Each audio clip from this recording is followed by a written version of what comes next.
Operational visit to the brigade to assess their state of operational readiness, to ensure that we will tackle whatever challenges they have so that can improve on their operational outcomes in mitigating any of the challenges, security challenges that have been plaguing Benue State.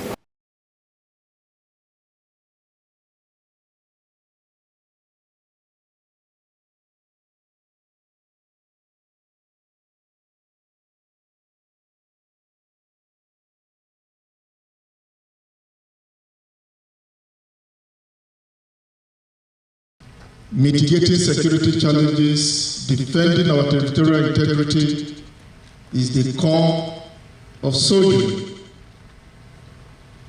Being prepared to deploy at short notice, being prepared to be airlifted to areas of crisis, which your impact will show should be the hallmark of the Special Forces Brigade. Is that clear? Yes, sir.